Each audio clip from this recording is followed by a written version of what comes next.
A pregação de casa em casa é obrigatória para os cristãos?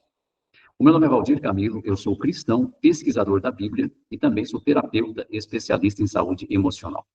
E eu estou trazendo esse tema porque me foi feita essa pergunta aqui no meu canal pelo Itamar Silva. E ele falou o seguinte: boa tarde, Valdir.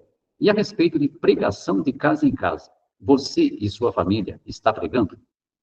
Então, existe uma preocupação, né, se a pessoa está fazendo um determinado modelo de pregação. Não se está pregando, mas se está pregando de uma forma específica, no caso, de casa em casa.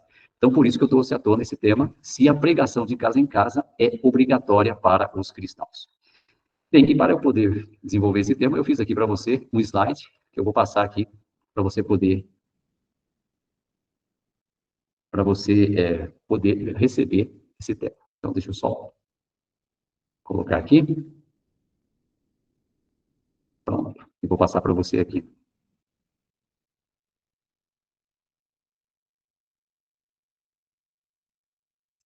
Então, a pregação de casa em casa, ela é obrigatória para os cristãos? Então, vamos analisar o que a Bíblia diz, né? O que a palavra de Deus diz.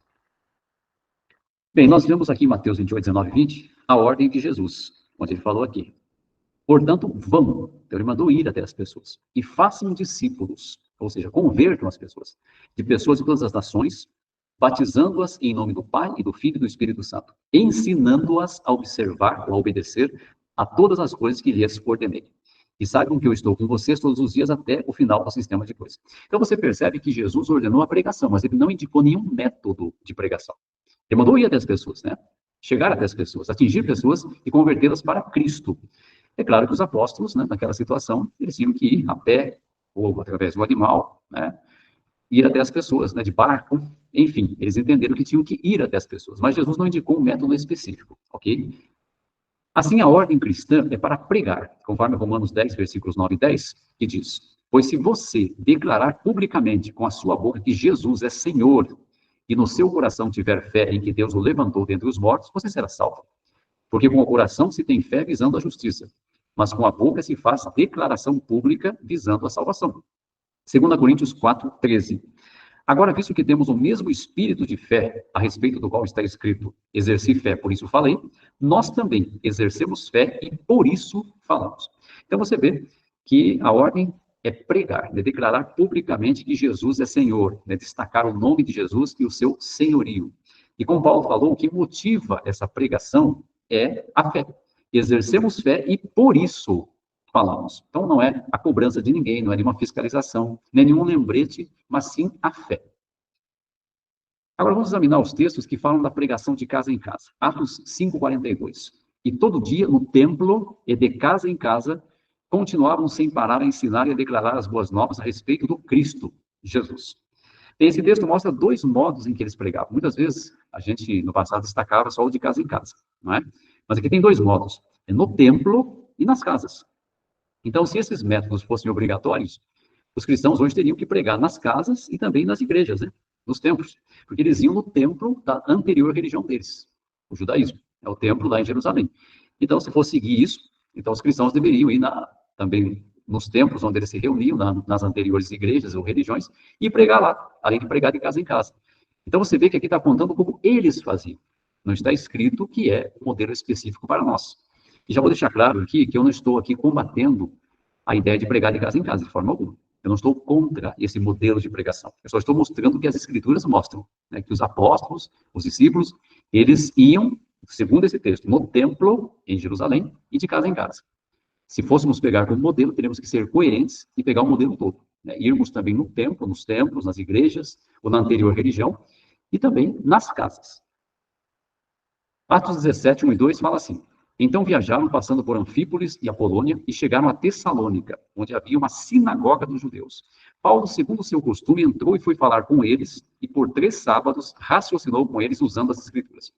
Então, Atos 17, 2 afirma que era costume de Paulo ir pregar nas sinagogas dos judeus, a sua anterior religião. De fato, ele seguiu esse método em todas as suas viagens missionárias. Tem vários textos aqui que você vai poder depois ler, ok? Em todas as viagens, invariavelmente, era um método, era um costume dele. Ir pregar na sinagoga, a sua anterior religião. Se isso seria um modelo para o cristão, então o cristão teria que também ir na sua anterior igreja, religião, né? E tentar falar lá. falar com as pessoas lá, né? E nem sempre isso dá certo, né? Porque Paulo ainda, de certa forma, ele era encarado como do judaísmo, né? O cristianismo, ele não era visto como uma religião à parte, mas como mais um movimento do judaísmo. É por isso que os judeus perseguiam os cristãos, porque achavam que não podia ter um movimento do judaísmo agora que fosse contra, de certa forma, a lei de Moisés, segundo eles entendiam, tá? Bom, a conclusão, se tivermos que seguir esse modelo apostólico, teremos também que ir nas igrejas, ou na igreja de nossa anterior religião para pregar lá, entendeu? Vamos ver outro texto, Atos 17 e 17, onde fala, assim começou a raciocinar na sinagoga com os judeus e com as outras pessoas que adoravam a Deus, bem como na praça principal, ou na feira, todo dia, com os que estivessem ali. Bem, se fosse obrigatório seguir esse modelo de pregação, todos os cristãos hoje teriam que pregar nas feiras também. Eu já preguei, tá? Todas as formas de pregação, tipo feira, e de casa em casa, e outras formas de pregação, né? Aldeias, eu já fui, né? Quando fui missionário no Amazonas. Então, eu não sou contra a forma de pregação nenhuma, só estou mostrando que a Bíblia colocou como eles faziam, mas a Bíblia não diz que tudo isso que eles faziam nós temos que fazer igual. Isso não está escrito. É curioso que em todas as 3 viagens missionárias de Paulo, ele só menciona uma única vez que pregou nas casas, ou de casa em casa, né? Segundo Atos capítulo 20, versículo 20. Isso foi em Éfeso. Atos 20, 20 diz, ao mesmo tempo não deixei de falar a vocês coisa alguma que fosse proveitosa, nem de ensiná-los publicamente e de casa em casa. Então, somente, olha pessoal, das 3 viagens missionárias em que ele falou que foi nas sinagogas, todas elas, entendeu? E citou também a feira, mas principalmente na sinagoga, né? Mas veja só, de casa em casa ele mencionou apenas uma vez. E quando ele estava em Éfeso, é interessante isso. É compreensível que ele tenha pregado nas casas lá, pois ele ficou lá em sua terceira viagem missionária por 3 anos, conforme Atos 20, versículo 31. Quando ele falou aí, lembrem-se de que por 3 anos, noite e dia, não parei de exortar a cada um de vocês com lágrimas. Então, como ele ficou um tempo considerável, ele poderia também se dedicar a ir nas casas. E você vê que a pregação principal deles era buscar atingir o máximo de pessoas em pouco tempo. Então, por isso que ele ia numa sinagoga, que estava cheia de gente. Ele ia na praça, porque estava cheia de gente. Ele tinha um curto período em cada lugar. Então, ele tinha que atingir o máximo de pessoas em curto tempo. Então, porém, nas outras cidades em que ele ficava por curto período, ele procurava locais onde havia muitas pessoas reunidas para pregar ao maior número de pessoas. Então, tudo isso mostra que a pregação de casa em casa não é o modelo principal de pregação. Nem era o modelo mais usado por Paulo. Estou pegando aqui a história, tá? Que está escrito. Então, se você for analisar, o número de vezes em que é citado na sinagoga é muito mais do que de casa em casa. Entendeu? E mais do que na feira. Então, o ponto é, eles buscavam pregar onde tinha mais gente, para poder atingir mais pessoas em menos tempo, ou no mesmo tempo, ok? Cada cristão deve fazer isso de acordo com suas circunstâncias, e sem alguém para fiscalizar. A Bíblia não estabeleceu, esse aqui é o método que tem que ser seguido. Os outros podem ser descartados. Não tem isso. Entendeu? Eles fizeram de todos os jeitos que eles puderam. Esse é o ponto. Agora, o que nós temos que levar em conta, então, é também tomar cuidado com o que nós pregamos. Como nós estamos pregando? Mateus 23, 15 falou dos fariseus. Ai de vocês, escribas e fariseus hipócritas, porque percorrem o mar e a terra para fazer um prosélito, quer dizer, um discípulo. E quando conseguem, fazem dele merecedor da hiena 2 vezes mais do que vocês. Quer dizer, eles eram muito zelosos na pregação. Eles iam mesmo em tudo quanto é canto para converter pessoas para o judaísmo. Mas Jesus falou que isso não era válido, por quê? Porque eles faziam, na verdade, a pessoa um merecedor da hiena, né? Da destruição eterna, 2 vezes pior do que eles. Porque eles traziam a pessoa para um sistema errado. Então, todas as formas de pregar são importantes, não tem nenhuma que é obrigatória, entendeu? Nenhuma que é um modelo para todos os cristãos, tá? Mas pregue de todas as formas que você puder. Mas o mais importante é atenção à sua mensagem. Porque se você estiver com a mensagem errada, então, todas as formas que você pregar, você vai também levar essa mensagem errada para as pessoas, ok? Qual seria, então, a mensagem cristã? Eu vou destacar algumas coisas aqui. Atos 8:12. Filipe que anunciava as boas novas do reino de Deus e do nome de Jesus Cristo. O destaque é o reino de Deus e é o nome de Jesus Cristo, né? Não significa que você não vai usar o nome divino de Jeová, eu uso sempre. Mas o destaque é a pessoa que Jeová colocou como sendo o personagem central da nossa salvação, que é Jesus Cristo. Outra coisa é a esperança cristã. Colossenses 1:5 diz, por causa da esperança que está reservada para vocês nos céus. Vocês já ouviram falar dessa esperança por meio da mensagem da verdade, as boas novas. Então, as boas novas têm que pregar essa esperança de que os cristãos vão para o céu. É o que Paulo colocou aqui. Vocês ouviram falar dessa esperança de viver no céu por meio das boas novas. Então, as boas novas pregam essa esperança, não tem outra esperança. É como diz, né, Efésios 4:4. Há uma só esperança a que vocês foram chamados, cristãos, né? Então, pregar essa é a verdade. Se você pregar um outro evangelho, não adianta você pregar de todos os jeitos. Você está pregando uma inverdade. A verdade é o que está aqui. E Gálatas 3:20 também inclui algo interessante, que todos vocês são de fato filhos de Deus por meio da sua fé em Cristo Jesus. Então, os cristãos, aqueles que aceitam Cristo e exercem fé nele, se tornam filhos de Deus. Não só amigos de Deus, mas filhos. Todos os cristãos são filhos de Deus. Aqui fala que para ser filho de Deus é por meio da fé em Cristo. Se você tem fé em Cristo, você se torna filho de Deus, é o que está escrito. E é isso que você tem que pregar para as pessoas. E se a pessoa aceitar as boas novas, ela tem a esperança celestial, ela se tornará filho de Deus, e como tal, né, como filho, como filha de Deus, também é um herdeiro, uma herdeira, como diz lá em Romanos 8:17, né? Se você é filho, você também é herdeiro.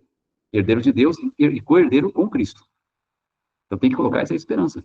É isso que tem que ser pregado para as pessoas, né? O que está nas Escrituras. 1 João 5:1 diz: quem crê que Jesus é o Cristo, nasceu de Deus. Então, a pessoa que se achega ao Evangelho, que crê em Jesus e que ele é o Cristo, o ungido, aquele que foi designado por Deus, né, para salvar a humanidade, que deu a sua vida, salvou a humanidade, e é o destinado para julgar a humanidade, é o nosso intermediário, nosso mediador, nosso rei, nosso sumo sacerdote. Então, quem crê que Jesus é o Cristo, nasceu de Deus. Nasceu de Deus. E aqui falou quem crê, não tem distinção. Não tem um grupo que crê e não nasce de Deus e um grupo que crê e nasce de Deus. Não existe isso.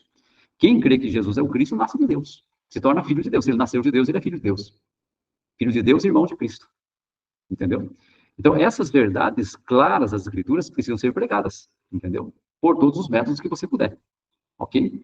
Também pregar que a ceia do Senhor é para todos os cristãos. É a forma de ter comunhão com Cristo. 1 Coríntios 10:16-17. Será que o cálice de bênção que abençoamos não é uma participação no sangue do Cristo? Veja só, participação no sangue do Cristo. Se você toma do vinho. O pão que partimos não é uma participação no corpo do Cristo? Visto que há um só pão, nós, embora muitos, somos um só corpo, pois todos participamos daquele único pão. Todos. Então, comer da Santa Ceia é para todos os cristãos. É para todos os cristãos. Entendeu? Todos os cristãos que estão vivendo corretamente. Então, eles devem participar da Santa Ceia. O próprio Jesus ordenou isso. Né? Ele ordenou isso em Mateus 26:26-28, Lucas também, né? Capítulo 22, versículos 19 e 20. Fazer isso, ou persistir em fazer isso em memória de mim. O isso é como bebam. Esse é o isso, ok? Então, tá claro. Em memória de mim é o motivo de você comer e beber, de você fazer isso. Entendeu? Não tem outro jeito, né? Não tem outra coisa. É o isso. Comam, bebam. Então, ensinar isso para as pessoas, né? Que quando elas se tornam cristãs, elas fazem parte do corpo do Cristo e elas precisam também participar dessa comunhão com o corpo do Cristo por meio da Santa Ceia ou da Ceia do Senhor, ok? Então, resumindo, Jesus mandou pregar. Ele não especificou nenhum método, nenhum modelo. Ele falou, vamos. Né? Hoje, por exemplo, dá para você ir de diversas formas. Né? Com o tempo que a escrita ficou mais prática, então, escritas também, né? Surgiu a imprensa, livros, né? Publicações, cartas, né? Entendeu? Hoje tem a tecnologia, você usa a internet para você pregar, você atinge muitas pessoas ao mesmo tempo, em pouco tempo, tudo isso é válido. Entendeu? São todas as formas de pregar, casa em casa, entendeu? E até as pessoas por meio de cartas, por meio da internet, da tecnologia, televisão, enfim, tudo que você puder usar para pregar é válido. Não tem nenhum método obrigatório, mas todos os métodos são importantes. Né? O que couber para você, né, se estiver dentro das suas possibilidades, que for adequado aí, você poderá fazer, deverá fazer. Né? Porque Jesus falou, vão. Você vai do jeito que você puder, né? Do jeito que seria coerente, tá bom? Com relação também aos cristãos, eles buscavam pregar ao maior número de pessoas ao mesmo tempo. Então, eles sempre priorizavam a pregação em massa. Sempre priorizavam. Especialmente os missionários, né, que tinham que ir e ficar pouco tempo em cada região. Entendeu? Então, também é interessante, né? Pregação em que você tem um público maior. Pela internet isso é possível. Talvez haja outras formas também. Você pode reunir pessoas, né? Nas feiras, lugares públicos. É possível fazer isso. Todas as formas de pregar são importantes, mas nenhuma é obrigatória. Tá? A Bíblia não diz que tem uma específica, uma diferenciada, uma obrigatória. Não está escrito isso, tá bom?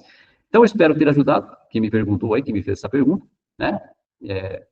Eu, no momento, eu faço todas as formas que eu posso, né? Eu não estou indo de casa em casa, mas não tenho nada contra ir de casa em casa, né? Eu estou vendo que no mundo atual, no mundo moderno, né, nós temos que procurar ver maneiras mais práticas de pregar. Tá? Maneiras mais práticas. Por quê? Porque nós temos que atingir o máximo de pessoas. E essas pessoas vão ser treinadas por nós para atingir mais pessoas. Tá? Mas eu não sou contra nenhuma forma de pregação, entendeu? Sempre preguei muito de casa em casa, gosto dessa maneira de pregar, de todas as formas de pregar, entendeu? Só que eu busco aquilo que é mais prático. Hoje eu vejo que a internet é a forma mais prática de chegar até as pessoas. Então eu atinjo muito mais pessoas hoje pregando pela internet, como eu estou fazendo aqui. Tá ok? Então, um grande abraço, fiquem com Deus e até o nosso próximo vídeo.